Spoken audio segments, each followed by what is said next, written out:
Hello दोस्तों, मेरा नाम है प्राजता और आपका evidyarthi.in में बहुत बहुत स्वागत है। उम्मीद करती हूँ आप सब अच्छा कर रहे हो, स्वस्थ हो, बिल्कुल ठीक हो। और जैसे कि आप जानते हो, हम लोग पार्ट 7 जनजातीय खानाबदोश और एक जगह बसे हुए समुदाय आपके इतिहास की किताब से इसका पूरा का पूरा पाठ हम कर चुके थे। इसके प्रश्न उत्तर बच रहे थे दोस्तों, और मैं आपको प्रश्न उत्तर आज करवाने वाली हूँ। तो प्रश्न उत्तर मेरी तरफ से बहुत ज़्यादा महत्वपूर्ण होते हैं। वो इसलिए क्योंकि जब आप परीक्षा में बैठते हो ना दोस्तों, तब अभ्यास हो जाता है एक तरीके से। मैंने आज तक कभी भी कोई किताब अलग से पढ़ी नहीं है, सिर्फ और सिर्फ मेरी मूल्यांकन पुस्तकें जो हमें मिलती हैं हमारे विद्यालय से, बस मैंने वही पढ़ी है और पढ़ के बहुत अच्छे नंबर आ जाते थे। इसके अलावा किसी और प्रश्न उत्तर को करना या फिर अलग से गूगल करना, अच्छा ये कर लूंगा, सैंपल पेपर कर लूंगा तो मेरे ज्यादा मार्क्स आ जाएंगे, ऐसा कुछ भी नहीं है। आप सिर्फ और सिर्फ जो विषय है, ये जो पाठ है, पाठ का सिर्फ और सिर्फ अभ्यास करके जाइए, इतना काफी है। अगर आप अभ्यास नहीं कर सकते तो विषयों को अच्छी तरीके से जानिए, विषयों को अच्छी तरीके से पढ़ लीजिए कि कहीं भी कुछ भी पूछ लिया जाए तो आपको उसको पता हो। ठीक है, तो एक प्रश्न उत्तर करते हैं। प्रश्न निम्नलिखित में मेल बिठाइए। एक है हमारा प्रश्न नंबर 1। देखिए, ये मेल बिठाना ये सब तो बहुत कम आता है परीक्षाओं के अंदर, लेकिन इन्हीं में से आप कह सकते हैं सही गलत आ जाता है, कभी कभी रिक्त स्थानों की पूर्ति करे आ जाता है। ठीक है, तो गढ़ है पहला। गढ़ को क्या बोलते हैं दोस्तों? गढ़ को बोला जाता है, यहाँ पे दिया है खेल, 84, कारवा, अहोम, पाइक। ठीक है, तो सबसे पहले हम गढ़ को छोड़ देते हैं, बाकी करते हैं। अगर आप अभी देख रहे हैं तो गढ़ का क्या उत्तर होगा जल्दी से बताने की कोशिश करिए। ठीक है, टांडा दूसरा वाला है हमारा, टांडा। यहाँ पे पहले हम गिनती दे देते हैं दोस्तों। ठीक है, तो भाई टांडा का क्या होगा? टांडा का होगा कारवा। ठीक है, टांडा का कारवा होगा। कारवा जो जाता है ना व्यापारियों का, जो व्यापारी होते हैं, खानाबदोश होते हैं, किसी चीज को खरीद कर कहीं और बेचने जा रहे होते हैं, उनका जो कारवा जा रहा होता है, सिलसिला, बहुत सारे, जैसे आपने देखा होगा प्रधानमंत्री का सिलसिला जा रहा होता है, बहुत गाड़ी के पीछे गाड़ियां जा रही होती है, तो वैसे ही इनका टांडा कहा जाता है कारवा को। ठीक है, श्रमिक को क्या बोला जाता है? श्रमिक का दूसरा मतलब होता है, यहाँ पे दे रखा है, पाइक। ठीक है, तो श्रमिक का पाइक होता है। पाइक कौन होते थे दोस्तों? अहोम जनजाति के बारे में जब हम पढ़ रहे थे तो उसके अंदर बताया था कि जब मुगलों ने अहोम के ऊपर कब्जा कर लिया था, अहोमो राज्यों पर उन्होंने नियंत्रण बिठा लिया था, तब अहोम लोगों को बंधुआ मजदूर बनना पड़ गया था, उन लोगों को मजदूरी का काम करना पड़ गया था। तो श्रमिक वो होता है जो मजदूरी करता है, और उनके भाषा में इसको पाइक बोला जाता है। तो ये हम 3 नंबर इस पे लगा देते हैं। चौथा है कुल। कुल किसको कहते हैं दोस्तों? यहाँ पे गढ़ा कटंगा है, 84 है और खेल है, तो हम खेल पे लगा देंगे। खेल एक अलग भाषा में कुल को खेल बोला जाता है, तो ये हम यहाँ पे चौथा नंबर लगा देंगे। इसके बाद है शिव सिंह। शिव सिंह एक अहोम राज्य का राजा था, यहाँ पे हमें मिल गया है शिव सिंह का अहोम राज्य। इसके बाद है दुर्गावती। भाई दुर्गावती गढ़ा कटंगा के राजा की, आप कह सकते हैं राजा के जो बेटा था, ठीक है, दलपत, उसकी बीवी थी। तो दुर्गावती कौन से राज्य को संभालने लग गई थी उनकी मृत्यु के बाद? गढ़ा कटंगा को। तो यहाँ पे हम लगा देंगे 6वां नंबर गढ़ा कटंगा को। और अब हमें पहले का उत्तर मिल गया है जो है 84। ठीक है, तो क्या होता था ना, पहले के वक्त पे बहुत से जनजातियों को, जो जनजाति होते थे गढ़ा कटंगा के, ठीक है, वो लोग क्या करते थे, ये गोंड साम्राज्य की बात कर रही हूँ, ये लोग बहुत सारे गांव को एक साथ मिला देते थे और उन गांव को गढ़ बोलते थे, और उनको 84 अंक में मतलब 84 अंक में उनको पहले लेते थे। पहले बहुत सारे गांव को 84 अंक में बांट लेते थे और फिर 84 के बाद 12 में बांटते थे, तो गढ़ का 84 होगा। तो यहाँ पे आप उत्तर देख सकते हैं, यहाँ पे मैंने सारे उत्तर लिख दिए हैं। ठीक है, इसके बाद हम दूसरे प्रश्न पर चलते हैं। रिक्त स्थान की पूर्ति आता है ये भाई। ठीक है, तो वर्गों के भीतर पैदा होती नई जातियां डैश कहलाती थी। तो भाई जातियां क्या होती हैं? अलग अलग, अगर आप अलग अलग सीढ़ियां बोले तो सीढ़ियों को श्रेणियां भी बोलते हैं। ठीक है, तो यहाँ पे हम श्रेणियां लिख देते हैं। जातियां एक एक श्रेणियों में लग रही थी, नीचे नीचे करके। 4 वर्ण होते हैं, ब्राह्मण, क्षत्रिय, वैश्य, शूद्र, फिर जातियां लगती गई थी, तो उनको श्रेणियां बोलते हैं, एक एक सीढ़ी को। ठीक है, ख वाला है डैश अहोम लोगों के द्वारा लिखी गई ऐतिहासिक कृतियां थी। तो भाई कौन सी ऐसी ऐतिहासिक किताब या कृति थी अहोम जनजाति के ऊपर? तो इधर हम लिख देंगे बुरंजिस। ठीक है, बुरंजिस इसका होगा या बुरंजी हो जाएगा। ठीक है दोस्तों, यहाँ मैं ऐसे ही लिख दे रही हूँ, खिचड़ी पका के ऐसे ही लिख दे रही हूँ, पीछे अच्छे से उत्तर लिखे होंगे, उसके लिए बिल्कुल मत घबराइएगा। ग वाला करते हैं डैश ने इस बात का उल्लेख किया है कि गढ़कटंगा में 70,000 गांव थे। तो भाई गढ़कटंगा में 70,000 गांव थे, ये किस पुस्तक में या किस ऐतिहासिक किताब में लिखा हुआ है? तो अगर हम बोले तो अकबरनामा में इसका व्यंग है। ठीक है, तो यहाँ लिख देते हैं हम लोग अकबर। भाई अकबर की सबसे आसान तरीके से आप अकबर ऐसे लिख दीजिए और फिर नामा लिख दीजिए। ठीक है, जो अबुल फजली ने लिखा था। इसके बाद है हमारा घ वाला, बड़े और ताकतवर होने पर जनजातीय राज्यों ने डैश और डैश को भूमि अनुदान दिया। तो बहुत बड़े बड़े राज्य बन जाते थे ना जब आदिवासियों के, ऐसे बहुत से आदिवासी कबीले या समूह होते थे जो बहुत ही ज्यादा शक्तिशाली होते थे, तो वो क्या करते थे, वो अपने भगवानों के या आगे जाके मंदिरों का निर्माण करवाते थे और ब्राह्मणों को भूमि अनुदान देते। जहां भी ये शब्द आए ना भूमि अनुदान, उसके आगे ब्राह्मण लगा दीजिएगा निसंकोच। तो यहां मैं लिख देती हूँ दोस्तों, यहाँ क्या आने वाला था भाई, हम दिमाग से ही निकल गया मेरे, मंदिर आने वाला था। तो यहाँ पे हम लिख देते हैं मंदिर और दूसरे वाले डैश में आ जाएगा ब्राह्मण। ठीक है, ठीक है, तो इसके बाद आप यहाँ पे देख लीजिए, पहले का है श्रेणियां, बुरंजी, अकबरनामा, मंदिर बनवाए और ब्राह्मणों को अनुदान दिया, भूमि अनुदान दिया। ठीक है, तो इसके बाद हम प्रश्न 3 पे आ जाते हैं दोस्तों। सही या गलत ये पक्का आता है, इसके कम से कम 50% होते हैं कि आएगा ही आएगा। ठीक है, क वाला है कि जनजातीय समाजों के पास समृद्ध वाचक परंपराएं थी। तो ये बिल्कुल सही है, समृद्ध वाचक। जहां पे शब्द वाचक आ जाए ना दोस्तों, तो समझ लीजिएगा जनजातियों के पास वाचक लिखा हुआ कुछ नहीं था, लिखा हुआ उनके पास कुछ नहीं था। अगर इतिहासकारों को उनके बारे में कुछ भी जानना होता था तो किसी जनजातीय बंदे को पकड़ना पड़ता था। जैसे कि समझ लीजिए मेरा एक खानदान चलता आ रहा है और आपको मेरे परदादा के बारे में जानना है, उनके बारे में कुछ भी लिखा हुआ नहीं है। ठीक है, तो आपको मेरे को ढूंढना पड़ेगा और मेरे से पूछना पड़ेगा कि आपके परदादू कैसे थे, क्या क्या खाते थे, क्या पीते थे, सब मैं आपको बताऊंगी। तो बताऊंगी यानी कि वाचक प्रथा चलती थी उनके यहाँ, वाचक परंपरा चलती थी। बहुत सारे बच्चों को बिठा के जनजाति के बारे में उनके बूढ़े बुजुर्ग बताया करते थे और कभी भी इन चीजों को लिखा नहीं गया। तो वाचक परंपराएं चलती थी और ये सही होगा। ख वाला करते हैं, उपमहाद्वीप के उत्तर पश्चिमी भाग में कोई जनजातीय समुदाय नहीं था। ये बिल्कुल गलत है। उपमहाद्वीप यानी कि हमारा दक्षिणी क्षेत्र पड़ जाता है ये। ठीक है, ये दक्षिण की बात हो रही है यहाँ पे। उपमहाद्वीप क्या होता है दोस्तों, मैं ये भी समझा देती हूँ आपको। हमारा दक्षिण क्षेत्र देखा होगा आपने भारत के मानचित्र पे, तो हमने देखा होगा इधर लक्षद्वीप है, बे ऑफ बंगाल है, इधर भारत का समुद्र है, पूरा पानी से घिरा हुआ है दक्षिणी क्षेत्र, तो इसलिए उसे उपमहाद्वीप बोला जाता है। ठीक है, पानी के ऊपर बसा हुआ द्वीप। यहाँ पे यही बोला कि उपमहाद्वीप के अंदर, कर्नाटका के अंदर, भाई हमने पढ़ा था कितने सारे अलग अलग कबीले के नाम पढ़े थे हमने। और उत्तर पश्चिमी क्षेत्र में भी यहाँ पे मना करा है, जबकि उत्तर पश्चिमी क्षेत्र में हमारा ये पड़ जाता है आपका बेराड़ पड़ जाता है, कोली पड़ जाते हैं, ये सब महाराष्ट्र में कितने सारे कबीले हैं। ऐसा बोला जाए तो हर जगह कबीले हैं। ठीक है, हर जगह जनजातियां हैं, तो भाई इसका गलत हो जाएगा। ठीक है, इसके बाद है गोंड राज्यों में अनेक नगरों को मिलाकर 84 बनता है। गोंड राज्यों ने बहुत सारे गांव को मिलाकर 84 बनाया था, ना कि नगरों को। नगर अलग है, गांव अलग है। बहुत सारे अपने साम्राज्य के गांव को मिला के उन्हें 84 में वो कर दिया था, एक बटोर लिया था और उसके बाद उनको 12-12 करके विभाजित कर दिया था, 12-12-12 करके विभाजित कर दिया था। तो ये गलत होगा, यहाँ नगर लिखा हुआ है जबकि यहाँ पे गांव लिखा होना चाहिए। ठीक है दोस्तों, गलत लिख देते हैं भाई।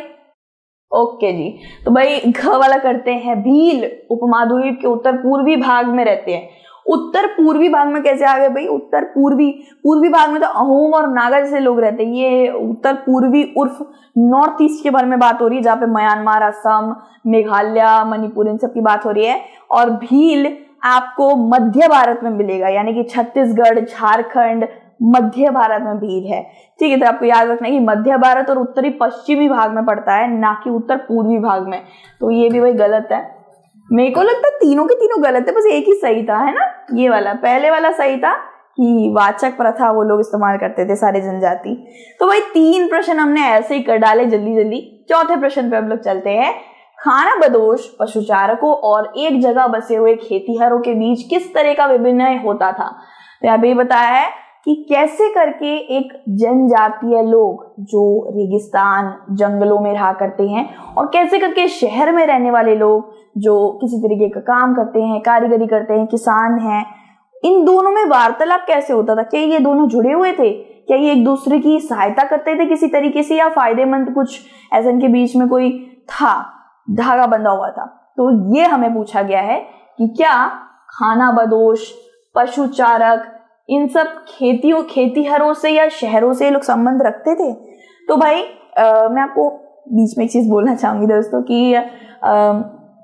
ये अभ्यास बहुत ही ज्यादा महत्वपूर्ण होते हैं। अगर आप इसको करेंगे ना, मैं गारंटी दे रही हूँ कि आपके बिल्कुल अच्छे नंबर आएंगे। अगर आप 30 लाते हैं तो आपके 40 या 45 तक जाएंगे ही जाएंगे, क्योंकि आपने हर एक पाठ के अभ्यास को अच्छे से मेरे साथ करा है। और मैं सच बताऊं तो यहाँ पहले आप पाठ पढ़ते हो और फिर यहाँ अभ्यास कर लेते हो ना, मतलब पहले आपने सोना खरीदा और उसके बाद आपको सोने के साथ एक और जवाहरात की एक लड़ी मिल गई, मतलब सोने पे सुहागा है, सुहागा वाली बात है। पहले आपको मोमोज खाने का मन करा, देखा पापा ने 1 प्लेट मोमोज और ले आए हैं, ये वाली बात है। ठीक है, तो पाठ कर लीजिए और अभ्यास भी कर लीजिए, फिर तो किसी चीज की मतलब माई का लाल नहीं रोक सकता आपको अच्छे नंबर लाने से, क्योंकि आप हर चीज करके गए हो। ठीक है, नंबर अच्छे लाना कोई बड़ी बात नहीं, बात है कि आपने हर चीज में कोशिश करी है और अपनी मेहनत डाली है। और जब मम्मी पापा पूछेंगे ना कि हाँ कैसे करके पढ़ाई कर, तो आप ऐसे बोल सकते हो कि मम्मी पाठ भी पढ़े, अभ्यास भी पढ़े, हर चीज पढ़ी, फालतू की चीजें नहीं पढ़ी, महत्वपूर्ण थी उन चीजों को पढ़ा और मैम के साथ बातचीत करी। ठीक है, तो इसीलिए अभ्यास जरूर पढ़िएगा। किसी भी पाठ का जिन पाठों का मैंने पढ़ा है सबका अभ्यास देखिएगा। मैंने आपके लिए बड़ी मेहनत से सारे अभ्यासों को करवाया है, जाके जरूर देखिएगा। ठीक है, तो इसमें हमें पूछा है कि शहर में जो किसान रहते हैं या गांव में जो रहते हैं उनका क्या संबंध है भाई जनजातियों से जो रेगिस्तान में रहते हैं या जंगल में रहते हैं। ठीक है, तो भाई आसान सी बात है कि जंगल में रहने वाले लोग ज्यादा से ज्यादा क्या कर लेंगे, ज्यादा से ज्यादा वो आप कहते हैं कि वो फल थोड़े से ले लेंगे, फल होगा उनके पास, आप कह सकते हैं मीट होगा, ये सब चीजें होगा। पशुचारक के पास क्या होगा? पशुचारक भी ऐसे पहाड़ी इलाकों पे इन सब जगहों पे रहते हैं, क्योंकि उनके पास पशु होते हैं, भेड़ बकरी होते हैं, वो घास वास खाते हैं, है ना। तो उनके पास भी क्या होगा? ज्यादा से ज्यादा घी होगा, ऊन होगा, दूध होगा, लेकिन इससे तो जिंदगी नहीं चल सकती। तो उनको शहर में रहने वाले या गांव में रहने वाले किसानों की जरूरत पड़ जाती थी। कहाँ पे? किसान करते थे खेती, उनके पास होता था अनाज, गेहूं, चावल, दाल, सब होता था। तो ये क्या करते थे? ये उनको वो चीजें दे देते थे और ये पशुचारक या फिर जनजाति उनको क्या देते थे? ये घी, ऊन, दूध। ठीक है, लेन देन चलता था इनके बीच में एक दूसरे के फायदा लेके। लेकिन हाँ, आप कह सकते हैं कि हाँ, शहर के लोग या गांव के लोग, जनजातीय लोग दोनों एक दूसरे से संपर्क जरूर रखते थे। ठीक है, तो खानाबदोश पशुचारक और खेतीहरों के बीच वस्तु विनिमय होता था, यानी कि लेन देन होता था वस्तुओं का, जिसके तहत एक वस्तु को देकर दूसरे वस्तु को प्राप्त करना होता था। ठीक है, जिसको जो भाई तुझे मोमोज खाना है, तू अपना आइसक्रीम मुझे दे दे, मोमोज ले ले। ऐसा होता क्या होता है, मेरे भाई के साथ ऐसा बहुत होता है, मुझे ये देगी, मैं बोलती क्या दूंगी, कह रहे ये किटकैट मेरे को दे दे, मैं तेरे को 1 प्लेट मोमोज खिला दूंगा। मैंने कहा ठीक है, ले ले ले ले। तो ये वस्तु विनिमय भाई चलता है, किस किस के साथ चलता है कमेंट बॉक्स में बताना। ठीक है, खानाबदोश चरवाहे अपने जानवरों के साथ दूर दूर तक घूमते हैं। ठीक है, खानाबदोश चरवाहे घूमते, खानाबदोश कौन होते हैं आप जानते हैं? कुछ ऐसे लोग जो एक जगह टिके नहीं रह सकते हैं, इधर से उधर घूमते रहते हैं। और पशुचारक आप जानते हैं जिनके पास, और चरवाहे वो होते हैं जिनके पास बहुत सारे पशु होते हैं। ठीक है, तो उनका जीवन दूध और अन्य पशुचारक उत्पादों पर निर्भर रहता है। उनके पास जानवर है, जानवर ही सबसे बड़ा साधन है दूध, घी, मक्खन ऊन सब कुछ उन्हीं से लेते हैं, सॉरी। तो उनका जीवन दूध अन्य पशुचारों पर निर्भर है। खाना बदोश चरवाहे गृहस्थ से अनाज, कपड़े, बर्तन और ऐसी ही चीजों के बदल ऊन, घी, दूध दिया करते हैं। तो अनाज, कपड़े, बर्तन वर्तन हमें दे दो, हम आपको ऊन, घी दे देंगे। ऊन, घी, दूध ये सब दे देंगे। ये सब चलता था। कुछ खाना बदोश रास्ते में पड़ने वाले गांव में नगरों से सामानों की खरीद फरोख्त ही करते थे। कुछ लोग, ये लोग व्यापारी की तरह करते थे कि बहुत सारा सामान एकदम थोक में ले लेते थे और फिर अपने जनजातियों में जाके बांट दिया करते थे। ठीक है, तो आपको पता चल गया, वो लोग घी, ऊन देते थे और बदले में बर्तन, गेहूं, कपड़े ये सब ले लिया करते थे। इसके बाद है हमारा प्रश्न नंबर 5। आइए समझते हैं। प्रश्न नंबर 5 है, अहोम राज्य का प्रशासन कैसे संगठित था? तो अहोम राज्य की बात करें तो विषय आपने पढ़ा होगा या नहीं, जाके जल्दी से देख लीजिएगा। अहोम राज्य के अंदर जब मुगलों ने अत्याचार शुरू कर दिया था, मीर जुमला नाम का एक बंदा था, राज्यपाल था, यानी कि उर्फ गवर्नर था। उसने उस राज्य को, मतलब अहोम की जगह को खराब कर दिया था। मुझे तो पता ही है, हर जगह मुगल पहुंच जाते हैं। कोई भी एकदम परस्पर राज्य, कुछ भी साम्राज्य दिख रहा होगा, उसको खाने के लिए मुगल पहुंचते थे और अहोम के पास भी पहुंच गए थे। तो वहां पे जितने भी लोग रह रहे थे उन सबको उन्होंने पाइक बना लिया था, यानी कि बंधुआ मजदूर बना लिया था। और बांध बनाने में और किसी भी तरीके के सामाजिक काम कराने में, किसान, खेतीहर, इन सब चीजों में उनको ले लिया था, उनको काम कराने बोलते थे। ठीक है, तो ये आपको सबसे पहले पंक्ति देनी है। ये प्रश्न में से, अहोम प्रशासन को संगठन निम्न प्रकार से संगठित था, ये देंगे ना आप, ये प्रश्न का एक पहला पंक्ति, तो इससे प्रश्न मतलब उत्तर अच्छा लगता है। ठीक है, ज्यादा अच्छी तरीके से सहज के लगता है कि हाँ आप पहले बता रहे हैं कि नीचे निम्नलिखित नियम है। ठीक है, तो भाई 17वीं शताब्दी के पूर्वार्ध तक अहोम प्रशासन केंद्रित हो चुका था। 17वीं शताब्दी में तो पहले अहोम खुद से ही बहुत अच्छा परस्पर चल रहा था, अच्छे से चल रहा था, बट फिर मुगलों के आने के बाद खराब सा हो गया था। अहोम समाज कुलों में विभाजित था। ये कुलों में विभाजित था, छोटे छोटे, जैसे गोंड राज्य विभाजित था ना कुलों में, गाँव में 84 फिर 12, वैसे ये भी विभाजित था। बाद में कुलों में एकता भंग हो गई। कुलों में एकता भंग हो जाने के बाद कुलों को यहाँ पे खेल बोला जाता था। ठीक है, और वहां पे गोंड राज्य में गढ़ बोला जाता था। तो कई गांव होते थे, किसान को अपने ग्राम समुदाय के द्वारा जमीन दी जाती थी। सबके पास एक एक जमीन रहती थी और कोई भी राजा उस जमीन को उनकी इजाजत के बगैर नहीं छू सकता था। वहां पे लोगों के पास ये ताकत थी कि वो अपनी जमीन, सुरक्षित है उनकी जमीन। ठीक है, उसके बाद बताया समुदाय की सहमति के बगैर राजा तक इसे वापस नहीं ले सकता था, जैसे मैंने आपको अभी बता दिया। ठीक है, तो यहाँ पे हमने यही पढ़ा कि अगर आप अहोम राज्य या अहोम साम्राज्य की बात करें तो 17वीं शताब्दी तक ये काफी ज्यादा फल फूला है, परस्पर रहा है। लेकिन उसके बाद मुगलों की नजर पड़ने के बाद ये थोड़ा सा टूट गया था और बंधुआ मजदूर इसमें ये लोग बनाने लग गए थे उन्हें। प्रश्न नंबर 6 करते हैं, वर्ण आधारित समाज में क्या परिवर्तन आए? क्या परिवर्तन आए भाई, वो भी देखते हैं। तो वर्ग के भीतर छोटी छोटी जातियां उभरने लगी। वर्ण समाज सिर्फ और सिर्फ 4 लोगों का था। ब्राह्मण हो गया, क्षत्रिय हो गया, ये क्षत्रिय ले लीजिए, वैश्य हो गया, फिर शूद्र हो गया। ब्राह्मण जो वेदों का ज्ञान रखते थे, संस्कृत जानते थे। क्षत्रिय जो युद्ध कला में पारंगत थे, शस्त्र कला में पारंगत थे, योद्धा बनते थे, राजा बनते थे। वैश्य जो व्यापारी थे, जमींदार थे। शूद्र जो छोटे मोटे काम करते थे और आप कह सकते हो सफाई करकट ये सब करते थे। उसके बाद अछूत था, लेकिन अछूत को हटाकर जातियां बना दी गई। जातियां बना दी गई, जैसे कि जनजातीय, आदिवासी, शेड्यूल्ड ट्राइब हम जिसे बोलते हैं, जनजातियां बना दी गई कि सोना बनाने वाले की जाति ये होगी, लोहा बनाने की जाति ये होगी। सबको एक एक जाति दे दी गई। सबको एक जाति देना जरूरी था, क्योंकि पहले के वक्त पे क्या होता था कि सिर्फ ब्राह्मण, क्षत्रिय, शूद्र, वैश्य इनको ही मिला हुआ है। बाकी अगर मैं लोहार हूं और मुझे कोई बोले तुम क्या हो, तुम जाति वर्ण क्या है, मैं बोलूंगी मेरे को तो कोई, मैं ना ही वर्ण में आती हूँ नहीं कुछ है। तो वही जाति होना जरूरी था। तो इसके बाद जातियां बन गई थी। उदाहरण के लिए ब्राह्मण के बीच नए जातियां सामने आए थे। ब्राह्मणों में भी एक एक जाति बन गई थी।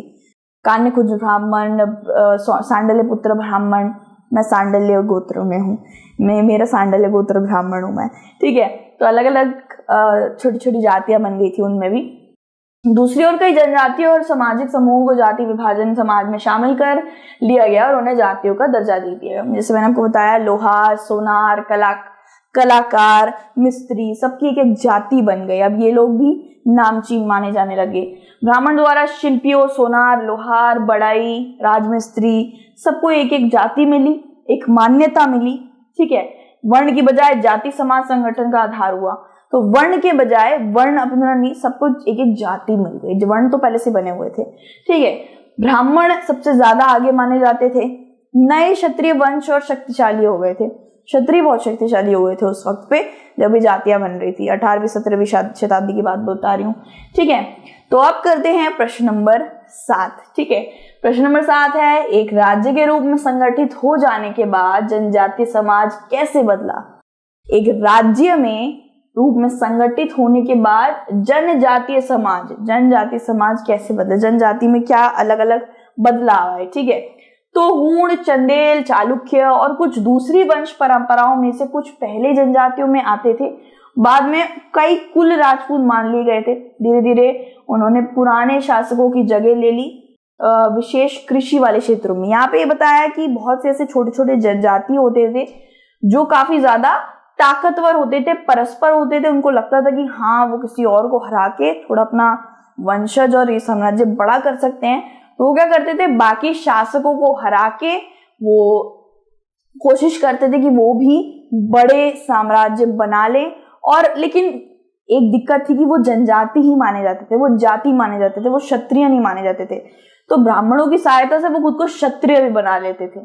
ठीक है, तो मैंने यहाँ पे क्या बताया, बहुत से जाति के जो लोग होते हैं, ठीक है, बहुत से जाति के जो लोग होते हैं वो लोग क्या करते थे, वो लोग ब्राह्मणों की सहायता लेकर खुद को क्षत्रिय बना लेते थे और बहुत से लूटते थे जगहों को। ठीक है, और लूट के बड़े बड़े साम्राज्य बनाते थे। जैसे कि गढ़ा कटंगा, गोंड उसकी बात करें तो उन्होंने एक बहुत बड़ा साम्राज्य बना लिया था खुद को। फिर आदिवासी ना कहला के उन्होंने खुद को क्षत्रिय का वो दे दिया। संग्राम शाह ऐसा कुछ नाम था।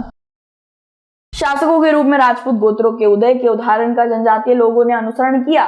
धीरे धीरे ब्राह्मण के समर्थन से जनजाति जाति व्यवस्था का हिस्सा बन गए, लेकिन केवल प्रमुख जनजाति परिवार ही शासक वर्ग में शामिल हो सकते थे। यहाँ पे बताया कि ऐसे बहुत से जनजाति थे, ऐसे बहुत से आदिवासी लोग थे जिनको कोई मान्यता ही नहीं थी, जिनके पास, जिनको कोई नाम ही नहीं दिया गया था कि तुम तो एक आदिवासी हो बस। लेकिन ब्राह्मणों की सहायता से वो जाति में आ गए, वो वर्णों में आ गए। ठीक है, तो ये होने लग गया था, ये थोड़ा बदलाव आए थे जनजातियों में। इसके बाद है प्रश्न 8। आइए चर्चा करें, क्या बंजारे लोग अर्थव्यवस्था के लिए महत्वपूर्ण थे? वह क्यों नहीं थे अर्थव्यवस्था के लिए महत्वपूर्ण? बंजारे कौन होते हैं दोस्त? बंजारे होते हैं खानाबदोश। कुछ ऐसे लोगों का समूह जो एक जगह से दूसरी जगह जाते हैं और एक जगह से दूसरी जगह सामान पहुंचाते हैं बड़ी बड़ी मात्रा में। मतलब समझ लीजिए, मैं एक बहुत बड़ा राजा हूं और मुझे 30 किलो बोरी पहुंचानी है गांधीनगर में। मैं वैशाली में, गांधीनगर में पहुंचाना है, तो मैं इन्हीं बंजारों की सहायता लूंगी। इन्हें ये बोलूंगी कि मेरी 30 किलो बोरी वहां पहुंचा दो, मैं तुम्हें 15 रुपए दूंगी। तो ऐसा ही होता था।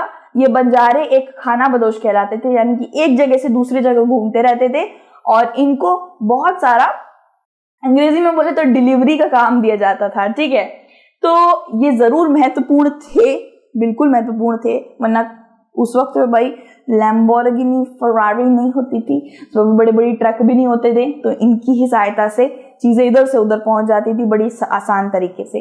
ठीक है, बंजारे लोग सबसे महत्वपूर्ण व्यापारी खानाबदोश होते थे। इनका एक और काम होता था कि एक जगह पे भाई सस्ती चीज मिल रही है, वहां से बतेरा सस्ती चीज उठा के कहीं पे जाके महंगे में बेचते थे ये लोग। चंटू थे चंटू। फिर सल्तनत काल में बंजारे नगर के बंजारे तक अनाज की ढुलाई करने लगे। फिर ये लोग अनाज की ढुलाई करने लग गए। कुछ इस तरीके से अनाज पीछे बांधकर बहुत सारे से कारवा चलते रहे, एक के पीछे एक ऐसे चलते रहते थे। बंजारे विभिन्न इलाकों से अपने बैलों पर अनाज ले जाकर शहरों में बेचते थे। तो अनाज लेते थे और शहरों में बेचते थे ज्यादा पैसों में। कहीं से सस्ते में खरीदा, कहीं पे महंगे में बेच दिया। सैन्य अभियानों के दौरान में मुगल सेना के लिए खाद्यातों की ढुलाई का काम करने लगे। ठीक है, तो यहाँ पे ये बताया है कि 1 लाख बैल तक भी होते थे किसी किसी बंजारे के पास, और ये लोग सैन्य अभियान करते थे। मतलब जहांगीर के वक्त पे जहांगीर ने मुझे नहीं मैं कह रही हूँ जहांगीर ने मुझे बताया। जहांगीर ने अपनी किताब के अंदर लिखा है, अपनी जो उसने खुद से लिखा था उन्होंने बताया है कि 1 लाख तक बैल ढो के हमारा सामान लेके जाते थे, खाद्य पदार्थ सेना को देने के लिए। तो उन्होंने बंजारों के बारे में थोड़ा बहुत उन्होंने भी उल्लेख किया है, मुगल दस्तावेजों में भी इनका उल्लेख है।